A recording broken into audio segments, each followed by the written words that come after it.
Alright, what's up guys, Zero here, and I'm back, and I'm here today with a pro deck profile for set 7.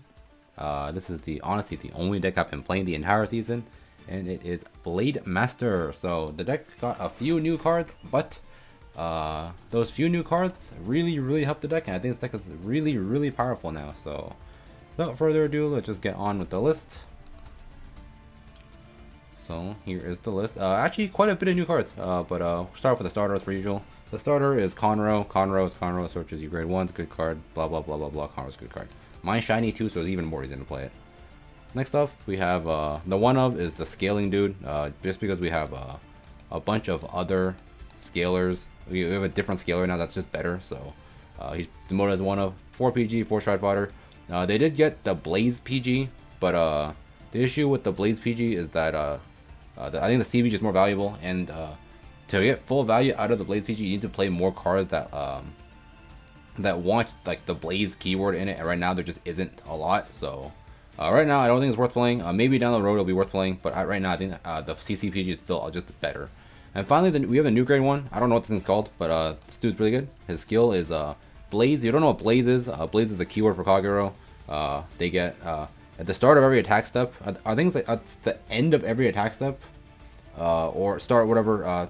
Basically, every time after a unit attacks, you check, see your units in Blaze. How Blaze works is you usually have more rears than your opponent. If you have more rears than them, then your Vanguard becomes in blazing state, and all your skills that require you to have the blazing state will give you will let you use all your skills. So if it has Blaze, it just means it requires you to be in blazing state. So it's Blaze, and then during battle phase, if you're in blazing and your Vanguard's a grade 3 or higher Blademaster, it gains the following ability. If you're in Blaze, countercharge 1, give itself plus 4k. So this card's wording is because I can hardly explain the Blaze keyword to begin with, but basically if you are in blazing, this card gets plus 4k and the CC ones. So countercharge 1, countercharge is really nice. 11k booster is really nice.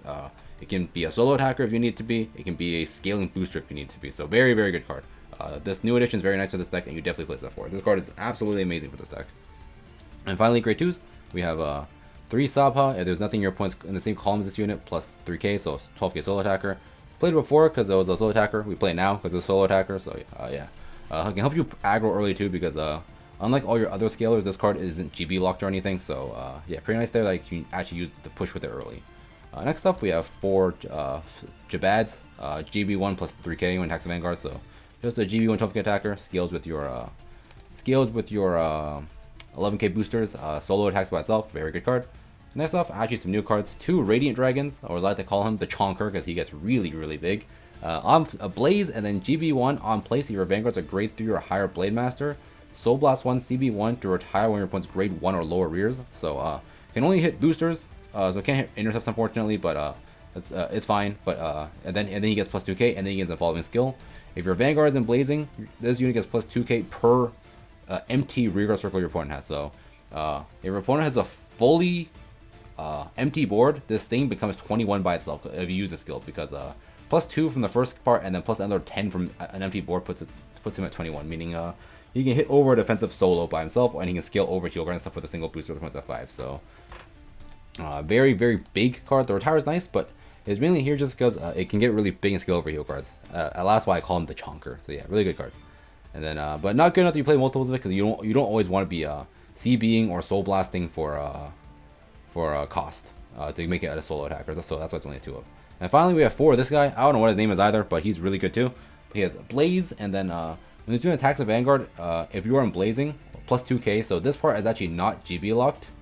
So this card is as long as you're in blazing, this thing is an 11k attacker starting on turn 2. And then but you also have GB1, this card also gets on hit the Vanguard CC1. So 11k at solo attacker that also counter charges, very good. Before the deck was playing Sabha just as a solo attacker, this thing is just better in every way, and it's a cap CC, so it's very good. And yeah, very welcome addition to the deck. Solo attacker, and it has an actual secondary effect on it. So yeah, very good. And that's it for grade 2s. Grade 3s or triggers, 4 heal guards, not much to say about that. 4 Blademaster. So Blademaster skill, GB2. If you have more rears in your point, plus 5k plus a crit. and then on stride CB1 retire and points rear guard, and then on ride on place on Vanguard circle plus 3k. So it's your main ride. It's your only ride you ever want to be on. Nothing particularly requires a Blademaster heart, but Blademaster stride bonus is needed to synergize with Taiten's one of Titan's skills now. So yeah, there's that. Yeah, so your main ride, no reason not to play 4 of it. Next up, we have Dragonic Overlord. This card has been good since that one. It's still good now, and it's still like your main like combo finishing route kind of thing in this deck. CB3, you got plus 5k, -2 drive if you're on Vanguard, and then on attack to rear, stand itself. So clears the front row, good card. And then finally, the last one of is just the Legend.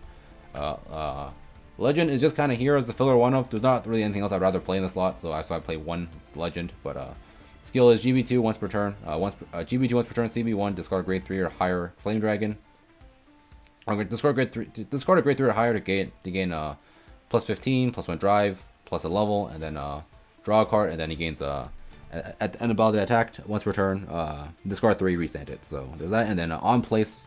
CB1 Soul Blast 1 to search for a top 5 for any Flame Dragon added to hand. So yeah, this card is pretty nice. Mainly here just as a way to help you dig for stuff. If you end up riding it, it can help you dig for your Blademaster. On your Novell turn, you can end up digging for your Overlord. So pretty solid there. It's just a filler one-up. This can be whatever you want, to be honest. I just think the Legend is probably the best one-up in this lot. So yeah, that's it for grade 3s. And finally, the G-Zone. As you can see, very expensive, but I'll get into why I'm playing some of these cards afterwards and their placements and all that. So yeah. First off is Taiten, Dragonic Supreme Heavenly Emperor Dragon, Dragonic Blademaster Taiten is his full name. Very long name. Remember correctly, this should be the longest name, the unit with the longest name in the game. But pretty good card. He got buffed in 0-2, so yeah, his skills. So he has Blaze, and then he has once per turn, CB1, flip anything. This says flip anything, but you want to be flipping Titans with this, realistically speaking. But CB1, flip anything to gain the following 3 skills. For every face-up copy of Taiten you have facing your G-Zone, retire 1. So hence why you want to flip multiples. And then during your turn, if you retired a card with an ability other than his own ability, you draw 1. And then GB3, you get a crit. So basically, how they want you to use so the first skill, pretty self-explanatory. Yeah, very self-explanatory. For every face-up copy you have of Taiten, you retire 1. The third skill, if you're GB3 and you're in Blaze, you get a crit. That's pretty easy to understand. The second skill basically is if you used a skill before you flipped a card, before you use Titan's own skill. So for example, you use Blademaster Stride bonus. That's one. Or you used the Radiant Dragon to retire something. If you use a skill to retire before you use Titan's CB1 to flip skill, you get to draw 1. If you do it after, you don't get it. If you only retire the Titan skill, you do not get it. You have to retire something before you flip the Titan skill. So that's how that works. And this draw is very nice because it turns out when you just slap a draw in Kagero, you get them an extra card every turn. It's very good. So yeah, no reason not to play 4 because the order of flips for this deck is usually something like first stride Titan, flip Titan, second stride you stride Titan and you flip the not Titans in your G zone. So for me, it'd be the ace. The ace is more or less just flip fodder. You don't have to play. Those don't have to actually be the aces, but sometimes they come in clutch. So that's why I have it. But realistically speaking, it's the order is usually Titan flip Titan, Titan flip one of a non-Titan and non-Novell G zone, and the Titan flips the last like whatever one of you have left over to use Titan 3 times. That's basically how this works. That's how I usually end up playing it out for the G zone. So that's why I play 4 of it. I think minimum you need 3 of it. I think 2 is definitely not enough to get value out of this card. I think you minimum need 3 of it. But since I have 4, I will absolutely play the 4. No reason not to. And that's that. Next up, 2 Novell. He's your main finisher for this deck. GB2 on play, CB1 G flip and gain the following 2 abilities. You get Glory Restrict, and if either plays at 5, triggers are nulled. So the usual entry for this deck is you like Titan, draw a few cards, retire the board, push them to 5, and then you Overlord Novell them for game. It's 3 checks. You have ways to scale lanes over a heal guard, and then you also have Novell to guard restrict and to turn off all 6 heals and stuff like that. So yeah, very nice there. And then finally we have the Ace. These last 2 slots can be anything, but just from personal playing, I've tried like everything in this slot. I've tried playing like a Zom and a Mustafa and a Mamu just as like one-ofs that don't flip. I've tried Mustafa. I've tried Root Flare. I've tried right now I'm trying the Ace. The Ace has occasionally come in useful, so that's why I choose to play 2 copies of the Ace for now. But these can honestly be anything. These end up being flip fodder for the most part. But The ace of skills, GB2 once per turn, CB2 G flipped. To get -1 drive and gain the ability at the end of that attack, discard 2 cards with one of them being an Overlord, stand it, draw 1, get 5k. So yeah. So the reason I find this the most useful is because sometimes you just want 4 checks instead of a glory check, and the ace is the only thing in this deck that lets you do that. Because you're only playing 1 legend, meaning you have to hard draw that 1 copy to get that 4th attack with the legend instead. But yeah, the ace is just kind of here. You don't have to play it. To me, personally, I feel like it's the most optimal. If you don't have it, you don't play it. It's whatever. So yeah.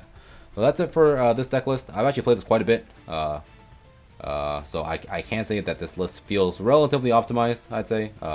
The few cards that I've considered trying was like Burnout, but a lot of the times it just ends up being 9k vanilla, so no reason to play that, in my opinion, at least. So yeah, so that's it for this deck profile. I'll have some games for you guys as per usual, and I'll see you guys next time. Peace out.